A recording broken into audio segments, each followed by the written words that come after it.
Welcome everyone to Sunday Sentiments. Of course, this is a hate crime. And if she's found guilty, then she has to face the consequences. They normally end up killing some particular kinds of people. It's a violation of human rights. That's a very traumatic event. So I just wanted to ask the panel about their own opinions on this topic. Welcome everyone to Sunday Sentiments. We're a group of women who meet every 2 weeks to discuss current topics and other topics of interest to us. We would like to ask the viewers to please like, subscribe, and share our channel. I would also like to ask the panelists, if you do stay on, just be aware that we're recording this session. If you do not want your video shown, just inform the host and we will take care of that. I would also like to stress that the opinions expressed here are personal opinions and they are not Four Wings' opinions. So I will now hand you over to our first host with a topic about from Philadelphia, where a lady was sexually assaulted on a train, and our first host is Keshi. Thank you, Shiko. Welcome once again. And the first topic is about this case that shocked a lot of women when we heard about it. It happened in Pennsylvania, in Philadelphia, the city of Philadelphia, where a man got into a train. According to the arrest affidavit, the man boarded the train shortly after the woman, quickly sitting next to her, and repeatedly tried to touch and grope her over the next almost 40 minutes. And the surveillance camera also shows the woman telling the man to go away several times. The man told the police that he had seen the woman before and that the sexual encounter was consensual. The man is now charged with rape and several related offenses, and he's being held on bail. The woman was taken to hospital where she said that she had never met that man before and did not give him permission to touch her.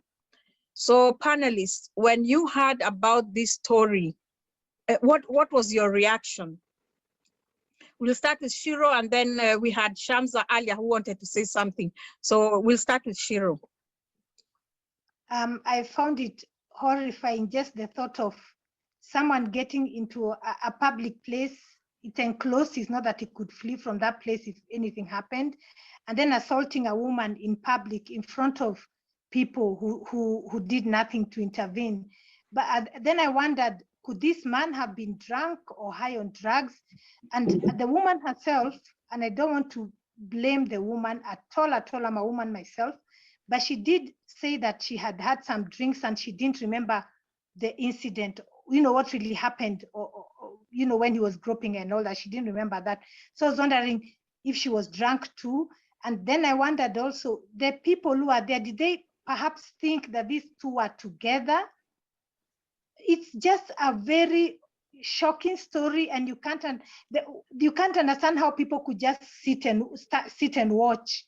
And even the man, the audacity to do that in front of people, it's a very horrifying story. Yes, indeed it is horrifying, and it really doesn't matter if this woman was drunk or not. She says several times, and surveillance cameras show her pushing the man away, getting him away from her. And what is horrifying actually is that somebody can come and do this on a public train for 40 minutes. And actually this incident stopped when the police came and pulled him off her. For me, that's horrifying and shocking. So we'll address that first part, and then we'll quickly look into the bystanders who are standing there filming and why nobody did anything. So Shamsa and then Shiko. Yeah, so it's definitely a shocking story. And for me, to watch a crime and do nothing is like you are part of the crime for me. So if police came and they pulled the man after 40 minutes, somebody can intervene and pull that man, and they can prevent that, crime. And they could save that lady, but they didn't. So they are part of that crime for me, in my opinion, they are part of that crime. In some situation, filming can be beneficial as an evidence, but not in this situation. One can film, two can film, but the others should intervene and they should stop the crime. But they didn't. And we should raise our voice and we should teach our generation and kids and adult as well to how we should intervene safely and we can stop the crime in some situations. Thank you, Shamsa. So then we'll have Shiko, and after Shiko, Imani. Yeah, very shocking story. It was just so bizarre. I couldn't believe what I was reading when I saw that story. I'm also gonna address what Shiro said about him being drunk, her being drunk. I don't think, especially for the man, there's any rationalization about, whether he was drunk or not. I'm sure there are many men who get drunk and they don't go around just jumping and sexually assaulting any woman they say. So there are no excuses for that guy, or not excuses. I know you weren't making an excuse, but sort of trying to rationalize why he did it. I also think that the people who were watching and recording, I have no words. I'm sure it's not always safe to intervene, so I don't think they necessarily had to go and pull him off. Maybe it wouldn't have been safe, but surely somebody could have rung the police, and try to get some help, some external help. And apparently no one did until the very end when a staff member decided to ring the police. It's just so bizarre. Obviously we're only reading an account from the papers. We don't know all sides of the story, but it just seems like such a bizarre and crazy situation. Shiko, I'd like to interrupt you. What do you mean we only have one side? Which other side of the story would you like to hear? I'm just saying, we're just reading on paper. We don't know every single fact, Keshi. Unfortunately, that's the way it is. We don't know every single fact, why those people didn't intervene. We don't know. We're only reading text on a newspaper saying this happened in 200 words. You know what I mean? So maybe there was a legitimate reason why they didn't. I don't know. I'm just saying it's a very bizarre story to read, that people could be on a train with someone being sexually assaulted or even just being harassed, pushing him off, and no one doing anything, not even a call to the police. It's just strange. Thank you, Shiko. The SEPTA police chief, the area that it happened, he said that at best estimate, there were about 10 passengers in close vicinity of the man. I'm not even going to name him, and the woman during this rape. 10 people in that vicinity. And in my opinion, I don't think we need to know extra circumstances as to what happened. This is outrageous that such a thing can happen and people are there watching. A woman is pushing a man away and saying, no, get off me, or whatever she was saying. And people are just standing there, 2 of them filming the incident. I personally don't need to know extra about why they didn't do that. I think it's callous. I think it's lack of human empathy. And I'm sorry, I just can't. Imani, please. Yeah, I think it's quite scary actually, because most stories we hear about someone being raped or attacked is always where they're alone or far away from the public eye.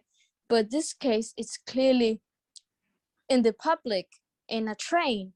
And that shows that in some ways, I feel like maybe the reason why it was so easy for the man to do it was maybe for this, the punishment is not that bad, or the consequences are not severe enough. And that scares me, because if he does it, and hopefully you get punished severely, but if not, then others will see it as like, oh, well, I can get away with it because this guy did it in public, nobody intervened. And that's a very bad sign, because most cases it's not in the public, but this just shows how far it has gone. And so that scares me. And also the fact that nobody helped. And for me, there's no excuses, because especially if there were women around, women know when another woman, clearly when there's no consent in a situation, we can tell. A man may come with an excuse where they can't tell, but I know any woman would tell that woman didn't like what happened to her, and it was clearly rape. Thank you, Imani. Yeah, a woman can tell when it's an assault, and I'm not getting it, because like the DA, the district attorney who is dealing with this case says, another district attorney says that other passengers on the train were not present for the entire 40-minute interaction on October 13 and may not have understood what they were seeing. People get off the train on and off every single stop. That does not mean when they get on and they see people interacting that they know a rape is occurring. That is, those are the circumstances Shiko are saying we should know, but me, I don't that's get the it. kind of thing I was saying, Keshi, because like the DA said, you don't know at what point those 10 people were there in that whole, interaction. And also, yeah, anyway, yeah. But the point is this, if you assume that it's two people interacting is consensual in a public place, usually people say something, get a room, we don't want to see this. So how come that was not said? But Keshi, we don't know that it was not said. And No, what I was according thinking, to the camera, Shiro, the surveillance camera, it shows people, just some people standing there and others recording. What I was thinking, and I think the guy is sick anyway, but I was just trying to understand, to think what could have happened.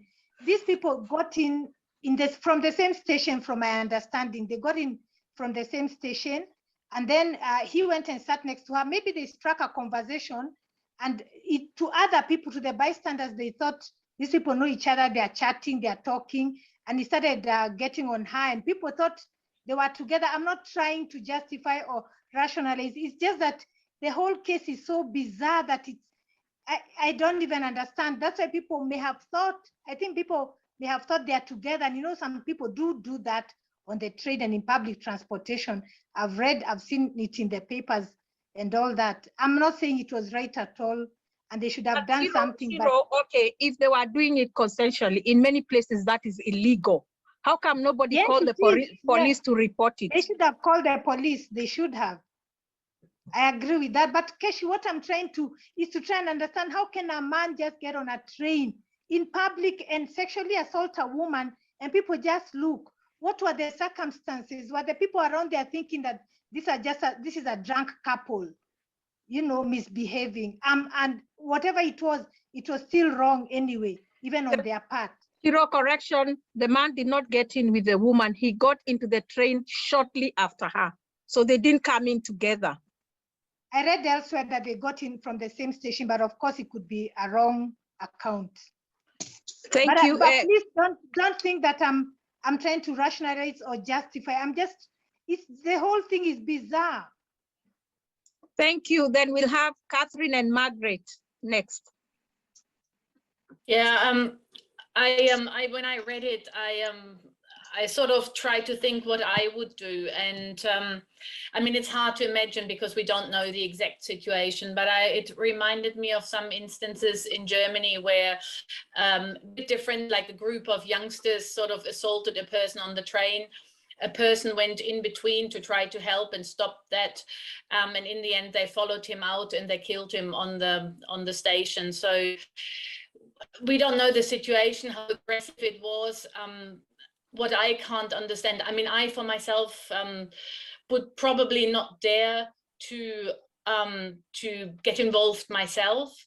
I probably would have looked around to try sort of get eye contact maybe with the other passengers to see if there was a possibility of collaboration. But the fact that nobody helped is really probably one of the reasons why people don't interfere, because they think they interfere and then they're all left by themselves if the aggression turns towards them. And more, I mean, every time, like on German news, people are advised not to get involved, and if only safely. But what I can't understand is not calling the police. They all had their phones in their hand, they were filming, not to alert the I don't know, the conductor or the train driver, or just somehow try to seek help. That's the part that I find shocking, but not surprising. I mean, there are so many cases where exactly that happened.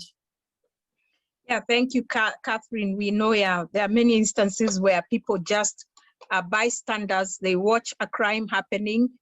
We've seen, I mean, we've heard of those cases, and then, like you're saying, people are afraid to interfere, especially if it's a violent crime and so on. But I'm thinking this is in a train where there's a mass of people and one man. What could he have done? Anyway, Margaret? I wanted to say is even if it was consensual, but in public, I think even countries in Africa where we think that we don't have laws, a thing like that cannot happen in public and people watch. The person would have been arrested and even taken wherever, even if they had agreed with the lady. But in a train, I've never heard of that. So it shows how that country has permissive laws that allow them to do things like that in public. And also, if one could get his phone to record, I think that was enough time to actually call the authorities of the police to come and do something on that, because it was a long 40 minutes. A long 40 minutes, you can save somebody, because I don't think there's nothing that justifies what the bystanders that they could not have done anything about it. If one could pick a phone and record what was going on, then they could pick a phone and actually call the police to come and save the lady. Exactly. I totally agree with you. Now to the next part of the story. According to what is being said, the Pennsylvania law does not allow for the prosecution of someone for simply witnessing a crime. So if you witness a crime and you don't call the police or you don't react, then the law does not, you cannot be charged. What do you all think? Should the law be changed so that if you witness a crime, you're under obligation to report it? Not interfere if you're scared, but at least report it to the police. What do you all think? Anyone with a point there? I can see two participants have raised their hands, but I don't know who those are. Me, Shamsa. Yeah, Shamsa, please, and then Shiko. Yeah. So in this situation, if we are talking about the law, for me, it was a criminal negligence, because it's on the part of train driver and the whole staff and the people. You know, the definition of criminal negligence is when someone knows that his or his behavior will create a risk to someone else's life. So it was the matter of someone's life, and they didn't intervene and they didn't report. Even the driver didn't stop the train. So it's criminal negligence. If it's not in the law that of that country, it should be part of that law. Thank you. Actually, what I've found, I've tried to Google this subject, and I just found that according the state that I could find that has their penal code says you can be charged for not reporting a crime. If you observe a crime and you don't report it, is in Texas. So I don't know about the whole country, because you know these are separate states with different laws. But thank you, Shamsa. Shiko, and then Catherine. Yeah, I mean, I just know in Germany you can get charged if there's a failure to provide assistance in when there is maybe an accident. And I actually remember when I was in university, there were kids ice skating on a lake, which sort of for an adult would just go up sort of a bit higher than their knees.